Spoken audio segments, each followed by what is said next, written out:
ಅದ್ವೈತ ಸಾರ್ವಭೌಮ ಚಕ್ರವರ್ತಿ ಸದ್ಗುರು ಸಿದ್ಧಾರೂಢರನ್ನು ಸ್ಮರಿಸಿ ತತ್ಸ್ವರೂಪಿಗಳು ಎನ್ನ ಆರಾಧ್ಯ ಗುರುಗಳು ಆಗಿರುವಂಥ ಸದ್ಗುರು ಶಿವಕುಮಾರ ಪಂಗಳವರ ಶ್ರೀಪಾದಗಳಲ್ಲಿ ಅನಂತ ಕೋಟಿ ಭಕ್ತಿ ಪ್ರಣಾಮಗಳನ್ನು ಅರ್ಪಿಸಿ ಶ್ರೀಮಠಕ್ಕೆ ಅಡಿಪಾಯವನ್ನು ಹಾಕಿ ಮಠಕ್ಕೆ ಮಠಾಧೀಶರಾಗಿ ಈ ಮಠಕ್ಕೆ ತಮ್ಮದೇ ಆಗಿರುವಂಥ ವ್ಯವಸ್ಥೆಯನ್ನು ಕಲ್ಪಿಸಿರುವಂಥ ಸಂಗನ ಬಸವ ಪಂಗಳವರ ಶ್ರೀಪಾದಕ್ಕೆ ಹಣಿಮಣಿದು ಅವರೊಟ್ಟಿಗೆ ಈ ಮಠವನ್ನು ಜೀರ್ಣೋದ್ಧಾರ ಮಾಡಿ ಈ ದೇಹವನ್ನು ತ್ಯಜಿಸಿ ಕರ್ತೃಗದ್ದಿಗೆಯಲ್ಲಿ ಆಸೀನರಾಗಿರುವಂಥ ಪರಮ ಪೂಜ್ಯ ಅಪ್ಪಂಗಳವರ ಶ್ರೀಪಾದಕ್ಕೆ ಹಣಿಮಣಿದು ಅದನ್ನು ಮುಂದುವರಿಸಿಕೊಂಡು ಹೋಗುತ್ತಿರುವಂಥ ಬಸವಲಿಂಗ ಶರಣರಲ್ಲಿ ತಮ್ಮೆಲ್ಲರ ಅಂತರಾತ್ಮದಲ್ಲಿ ಅಲುಪ್ತ ಪ್ರಕಾಶಮಾನವಾಗಿ ಬೆಳಗುವ ಜ್ಯೋತಿಗೆ ಶರಣೆಂದು ಶರಣ ಬಂಧುಗಳೇ ತಮ್ಮೆಲ್ಲರಿಗೂ ಶರಣಾರ್ಥಿಗಳು. ವಿಷಯ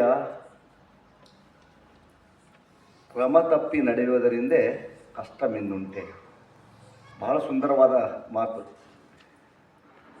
ಕ್ರಮ ತಪ್ಪಿ ನಡೆಯುವುದರಿಂದ ಕಷ್ಟ ಮಿನ್ನುಂಟೆ. ನಾವು ವ್ಯವಸ್ಥೆಯಿಂದ ಏನು ಮಾರ್ಗ ಇದೆ ಆ ಮಾರ್ಗ ಬಿಟ್ಟು ಅನ್ಯ ಮಾರ್ಗಕ್ಕೆ ಹೋದೆವಂದ್ರೆ ಅದಕ್ಕಿಂತಲೂ ಕಷ್ಟ ಇನ್ನೇನದ ಅಂತ. ಕ್ರಮ ತಪ್ಪಿ ನಡೆಯೋದರಿಂದ ಕಷ್ಟ ಮಿನ್ನುಂಟೆ.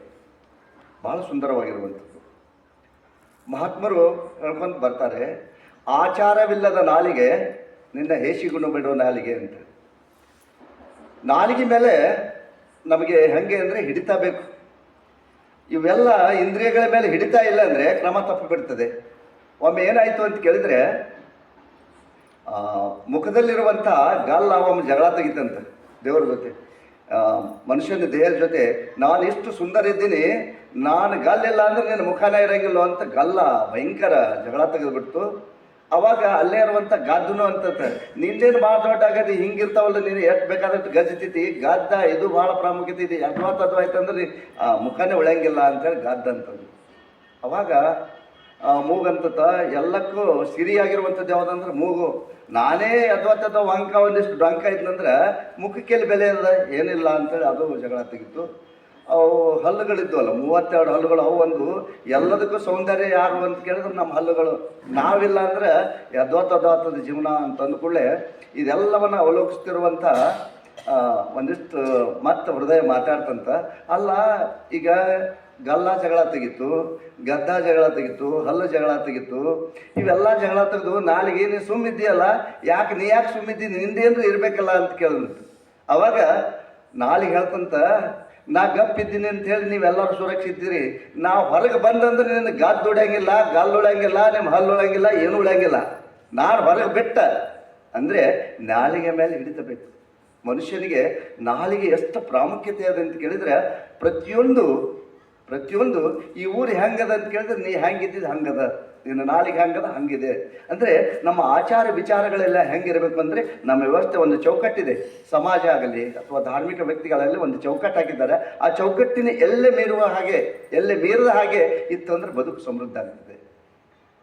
ಸರಿ, ಇವೆಲ್ಲ ಸರಿ. ಆದರೆ ಕ್ರಮ ತಪ್ಪಿ ನಡೆಯುವುದರಿಂದ ಕಷ್ಟ ಮಿನ್ನುಂಟೆ ಅಂಥೇಳಿ ನಿಜಗೊಂಡು ಹೇಳ್ಕೊತ ಬರ್ತಾ ಇದ್ದಾರಲ್ಲ, ಆ ಮಾತಿನ ಬಗ್ಗೆ ಸ್ವಲ್ಪ ವಿಶ್ಲೇಷಣೆ ಮಾಡಿದರೆ, ಸುಮ್ಮನೆ ಒಂದಿಷ್ಟು ಹಿಂಗೆ ಅವಲೋಕನ ಮಾಡಿದರೆ ಏನಾಗ್ತದೆ ಅಂತ ಕೇಳಿದರೆ, ಒಮ್ಮೆ ಬಾಲಲೀಲ ಮಹಾಂತ ಶಿವಯೋಗಿಗಳು ಅಂತ ಈ ನಾಡಿನೊಳಗೆ ಆಗ್ಬೋದ್ರು. ಭಾಳ ದೊಡ್ಡ ಸಂತರು.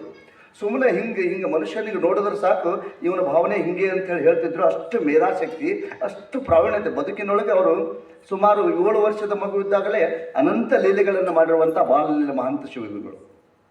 ಒಮ್ಮೆ ಅವ್ರ ಹತ್ರ ಅಲ್ಲಿ ಒಬ್ಬರು ಗೌಡರಿದ್ದರು.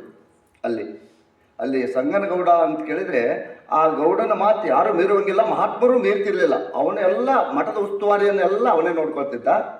ಅಲ್ಲಿ ಒಂದಿಬ್ಬರು ದಂಪತಿಗಳು ಬಂದರು. ಅವ್ರು ಸಾಫ್ಟ್ವೇರ್ ಇಂಜಿನಿಯರು, ಹೆಂಡತಿನೂ ಇಂಜಿನಿಯರು, ಗಂಡನೂ ಇಂಜಿನಿಯರು. ಅವರಿಬ್ಬರು ಬಂದು ಅಪ್ಪಗಳಿಗೆ ಈ ಸಂಗನಗೌಡನ ಹತ್ರ ಬಂದು ದೀರ್ಘದ ಪ್ರೋಗ್ರಾಮ್ ಹಾಕಿ, ನೋಡ್ರಿ ಬಾಲಲೀಲ ಮಹಾಂತ ಶಿವಯೋಗಿಗಳು ಈ ಜಗತ್ತಿನೊಳಗೆ ಎಲ್ಲರಿಗೂ ಏನು ಕೇಳ್ತಾರೆ ಅದನ್ನು ಕೊಟ್ಟಿದ್ದಾರೆ, ಏನು ಬೇಕು ಅದನ್ನು ಕೊಟ್ಟಿರುವಂಥ ಆ ಶಕ್ತಿ ಅವರಲ್ಲಿತ್ತು, ಆ ಕರುಣಾಮಯ ಶಕ್ತಿ ಇತ್ತು. ಅವಾಗ ಅವರು ಬಂದು, ನಾವು ಈ ಮಠದ ಜೀರ್ಣೋದ್ಧಾರಕ್ಕೆ ನೀವು ಏನು ಕೊಡುವಂತೀರಿ ಕೊಡ್ತೇವೆ ನಾವು, ಆದರೆ ನಮಗೊಂದು ಕರುಣಿಸಬೇಕು. ನಮಗೆ 2 ಮಕ್ಕಳಿವೆ. ಆ ಮಕ್ಕಳಿಗೆ ಕಣ್ಣಿಲ್ಲ, ಭಗವಂತ ಕಣ್ಣು ಕೊಟ್ಟಿಲ್ಲ. ಆ ಕಣ್ಣು ಕೊಟ್ಟರೆ ಸಾಕು, ಈ ಈ ಮಠವನ್ನು ಪೂರ್ಣ ಜೀರ್ಣೋದ್ಧಾರ ಮಾಡಿ ತೆಗೆದು ಬಿಡ್ತೇವೆ ಅಂತ ಹೇಳಿದಾಗ ಸಂಗನಗೌಡಿಗೆ ಭಾಳ ಅನಿಸ್ತದೆ. ಬಹಳ ದಿವಸ ಆಯಿತು ಈ ಮಠ ಇದು ಅದ, ನೀವು ಅನಂತ ಕೋಟ್ಯಾಧೀಶರಿದ್ದೀರಿ, ಈ ಯಾರ್ಯಾರಿಗೂ ಸತ್ಯ ಜೀವವನ್ನು ಬದುಕಿಸಿರುವಂಥ ಮಹಾತ್ಮ ಕಣ್ಣು ಕೊಡೋದು ಎಷ್ಟು ನಾ ಹೇಳ್ತೀನಿ ಅಂತಾನೆ. ಮುಂದೆ ಬಾಳಲ್ಲಿನ ಮಹಂತ ಶಿವಗಳ ಹತ್ರ ಬರ್ತಾರೆ.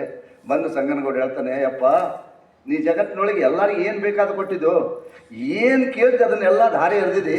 ಇಲ್ಲೊಂದೆರಡು ಮಕ್ಕಳಿವೆ, ಒಬ್ಬರ ವಯಸ್ಸು ಎಲ್ಲ ಕೂಡ 8-10 ವರ್ಷ. ಎರಡೇ ಮಕ್ಕಳ ಮೇಲೆ ಅವ್ರಿಗೆ ಮಕ್ಕಳಾಗಿಲ್ಲ.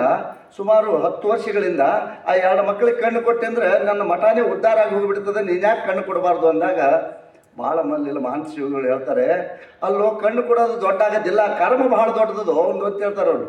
ಕಣ್ಣು ಕೊಡೋದು ಭಾಳ ದೊಡ್ಡದಾಗಲ್ಲ, ಈ ತಾಯಿ ಮಾಡಿರುವಂಥ ಕರ್ಮ ಬಹಳ ದೊಡ್ಡದು ಅಂತ ಹೇಳ್ತಾರೆ ಅವರು.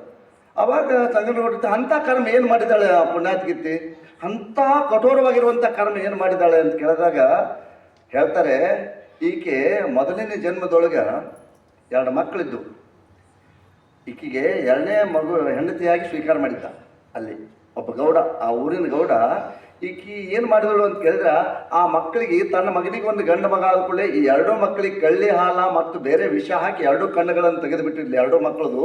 ಅವ್ರ ಜೀವನ ಪಂತ್ರ ವಿಲಿ ವಿಲಿ ವಿಲಿ ವಿಲಿ ಒದ್ದಾಡಿ ಕೊನೆಗೆ ಆತ್ಮಹತ್ಯೆ ಮಾಡಿಕೊಂಡು ಸತ್ತು. ಅವರ ಸಂಪತ್ತು ಏನು ಮಾಡಿದಾಳೆ ಅಂದರೆ ಅಲ್ಲಿ ಕೂಡಿಟ್ಟಾಳಿಕೆ, ಅದಕ್ಕಾಗಿ ಆ ಕರ್ಮಿಕಿಗೆ ಬಾಧಿಸ್ತದಪ್ಪ, ಈಕಿ ಜೀವನ ಪರ್ಯಂತ ಇದು ಮಾಡಲೇಬೇಕು.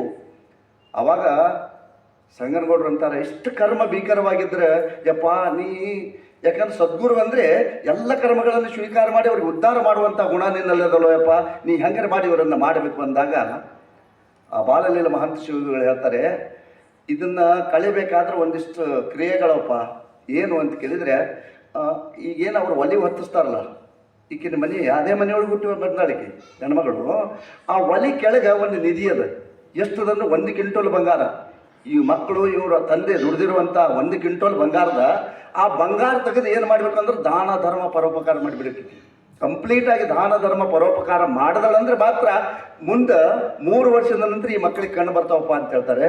ಅವಾಗ ಹೆಣ್ಮಗಳು ಉದ್ದ ಅಡ್ಡು ಬೀಳ್ತಾಳೆ, ನನ್ನ ಕರ್ಮಕ್ಕೆ ನಾನೇ ಹೊಣೆಗಾರಪ್ಪ, ನನಗೆ ಗೊತ್ತಿಲ್ಲ ಅಂತ ಹೇಳಿದಾಗ ಆಯ್ತು ಇನ್ನು ಮೇಲೆ ಒಟ್ಟೆ ಒಳ್ಳೆ ಕರ್ಮಗಳನ್ನು ಮಾಡಿ ಅಂತೇಳಿ ಆಶೀರ್ವಾದ ಮಾಡಿದ ಬಳಿಕ ಮುಂದೆ ಇವರು ಬಾಲಲೀಲ ಮಹಾಂತ ಶಿವಗಳು ಹೇಳಿದ ಹಾಗೆ ಆ ಒಲಿ ಕೆಳಗಿರುವಂತಹ ನಿಧಿಯನ್ನು ತೆಗೆದು ಎಲ್ಲವನ್ನು ದಾನ ಧರ್ಮಗಳಿಗೆ ಮಾಡಿ ಮುಂದೆ 3 ವರ್ಷದೊಳಗೆ ಆ ಮಕ್ಕಳಿಗೆ ಕಣ್ಣು ಬರ್ತವೆ. ಇದು ಇದು ಹೆಂಗೆ ಅಂದರೆ ಕರ್ಮಕ್ಕಿಂತಲೂ ಹೆಚ್ಚಾಗಿರುವಂಥದ್ದು ಯಾವುದಿಲ್ಲ. ನಮ್ಮ ಕರ್ಮ ಹೆಂಗದ ಅಂತ ಕೇಳಿದರೆ ಅದು ಹೆಂಗಾರೆ ಬಡ್ಡಿ ಸಮೇತ ಭಗವಂತ ಹೊಟ್ಟೆ ಕೊಟ್ಟು ಬಿಡ್ತಾನೆ. ನಾವೀಗ ಕೆಟ್ಟ ಕರ್ಮ ಮಾಡಿದರೆ ಕೆಟ್ಟ ಕರ್ಮಕ್ಕೆ ಅದಕ್ಕೆ ಬಡ್ಡಿ ಸಮೇತ ನಮಗೀಗ ಅನಿಸ್ತದ ಭಾಳ ಏನು ಮಜಾ, ನಾ ಹಿಂಗೆ ಮೋಸ ಮಾಡಿಬಿಟ್ಟೆ, ಇಷ್ಟು ಮಸ್ತ್ ಆದೆ ಹಂಗೆ ಅನಿಸ್ತದೆ. ಆದ್ರೆ ಆ ಬಡ್ಡಿ ಸಮೇತವಾಗಿ ತಗೊಳ್ಳೋದು ಮಾತ್ರ ಸತ್ಯ. ಅದ್ರಾಗ 2 ಮಾತೇ ಇಲ್ಲ. ಅದಕ್ಕೆ ಕರ್ಮಕ್ಕಿಂತಲೂ, ಯಾಕಂದರೆ ಕರ್ಮ ಮನುಷ್ಯನಿಗೆ ಹೆಂಗೆ ಮಾಡ್ತದೆ ಅಂತ ಕೇಳಿದ್ರೆ, ಎಲ್ಲ ಕಷ್ಟಗಳಿಗೂ ಕಾರಣ ಏನು ಅಂತ ಕೇಳಿದರೆ ಬಳಗಾನೂರದಿಂದ ಪರಮ ಪೂಜ್ಯ ಅಪ್ಪಂಗಳು ಭಾಳ ನಮ್ಮ ಪ್ರೀತಿಯಿಂದ ನಮ್ಮ ಮಠಕ್ಕೆ ಬಂದಿದ್ದಾರೆ. ಅವರಿಗೆ ಶ್ರೀಮಠದ ಪರವಾಗಿ ಅವರಿಗೆ ಪ್ರೀತಿಯ ಸ್ವಾಗತವನ್ನು ಕೊಡುತ್ತಾ ವೇದಿಕೆ ಮೇಲೆ ಸಿಂಧರಾಗಬೇಕಂತ ತಮ್ಮೆಲ್ಲರ ಜೋರಾದ ಚಪ್ಪಾಳೆಯೊಂದಿಗೆ ಪರಮ ಪೂಜ್ಯರಿಗೆ ವೇದಿಕೆ ಮೇಲೆ ಬರಮಾಡಿಕೊಳ್ಳೋಣ.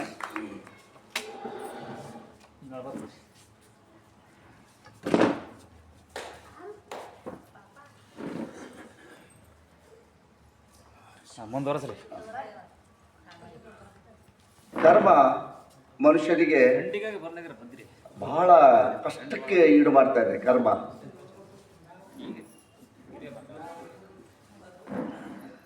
ಮನುಷ್ಯ ಕರ್ಮ ಬಹಳ ಕಷ್ಟಕರವಾಗಿರುವಂಥ ವಿಷಯಗಳನ್ನು ನಮ್ಮ ಮೇಲೆ ಪ್ರಭಾವ ಮಾಡ್ತಾ ಇದೆ. ಅದಕ್ಕಾಗಿ ಒಳ್ಳೆಯ ಕರ್ಮ ಮಾಡಿದರೆ ಒಳ್ಳೆಯದನ್ನು ಭೋಗಿಸ್ತೇವೆ, ಕೆಟ್ಟ ಕರ್ಮ ಮಾಡಿದರೆ ಕೆಟ್ಟ ಕರ್ಮವನ್ನು ಭೋಗಿಸ್ತೇವೆ ಅನ್ನುವಂಥ ಮಾತನ್ನು ಹೇಳ್ತಾ ನನಗೆ ಅವಕಾಶ ಕೊಟ್ಟಿರುವಂಥ ಪರಮ ಪೂಜ್ಯರಿಗೂ ತಮ್ಮೆಲ್ಲರಿಗೂ ವಂದಿಸಿ ನನ್ನ 2 ಮಾತುಗಳಿಗೆ ವಿರಾಮ ಕೊಡ್ತಾ ಇದ್ದೇನೆ.